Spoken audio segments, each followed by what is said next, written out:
Just 2 weeks to go until the Olympics, but the organisers have been forced into a firefight on a number of fronts. Long queues at Heathrow, the main motorway into London closed, and now the Army is being forced to cover a shortfall in security staff. Well, joining me here in Westminster are the Conservative MP Richard Mercer, who's just published a report on aspects of security for the Olympics, and Lee Smith, who's the Managing Director of Utopia, which specialises in event security. And Lee Smith, what has gone wrong? I mean, G4S have known for a long time that they're going to have this task. How could it come about that you suddenly say, well, we're short 3,500 people? I think the first problem was the London Organisation Committee estimated 10,000 personnel were required. And in December, they then changed that to 24,000 personnel. First of all, that's incompetence right there. And then you've got Group 4 Security, who up until now haven't been able to fulfil the commitments. I don't understand why they haven't tried to pull resources from local companies that can provide these services. If, for example, we got a phone call today or tomorrow asking us for several thousand ex-military, ex-police security personnel, we could provide them very easily. I mean, there's a suggestion that perhaps this is really all about money, that they wanted to hire people or train them at the last possible moment to have them on the payroll for the shortest possible period. I think that's exactly the problem. It's down to money and greed. Instead of pooling resources from local security firms that are in London, it's the London Olympics. I don't know why they haven't used local London security firms, pulled the resources together and found the problem. So found a solution. Instead, Richard Mercer, they've sent for the Army. Is that the right thing to do?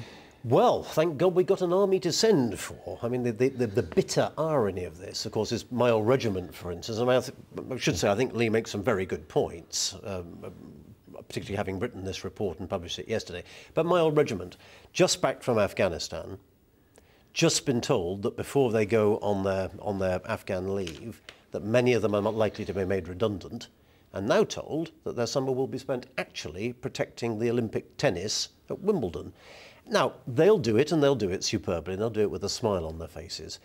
But it isn't as it should be. It doesn't give the right impression, I think, to visitors, and it certainly doesn't give the right impression to the Army, who I think are beginning to feel a bit fragile. Now, in these circumstances, when the Army is called in, I mean, who pays? Do the people doing the work get any extra money? I mean, how does it work? No, of course not. I mean, this is the thing. The great thing, or the bad thing about soldiers, is they do exactly as they're told. There is no extra pay. Don't forget, of course, they've now lost all of their field allowance in Afghanistan, so there'll be no extra money for this.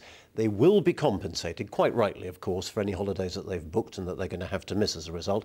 And I've no doubt that space will be found for them to get leave later on. But you can imagine their personal plans being absolutely thrown haywire by this. And I come back to the fact that the reason the government can snap its fingers and get a brigade's worth of troops is because we've got them. But it's a taxpayer effectively picking up a share of the bill here. Well, of course the taxpayer's picking up the bill. The MOD, I'm sure, will pay in the short term. How that will be recouped, whether G4S will be asked to bear part of the bill, I really don't know. And you were saying, Lee, that you believe, without going to the Army, it would have been possible to find the right personnel in time for 2 weeks' notice. Absolutely. Every security firm has on their books contractors ready and available when necessary. We have several thousand on our books who are ready, ex-military, ex-police, and people trained to do this particular job. There's no reason why they can't fulfil the contract that Why hasn't this route been taken? Well, I agree. I would absolutely endorse this, that whilst we were writing the report, it became clear to me there was plenty of material out there, plenty of employers, people like Lee, who are able to say, here, look, here are the blokes.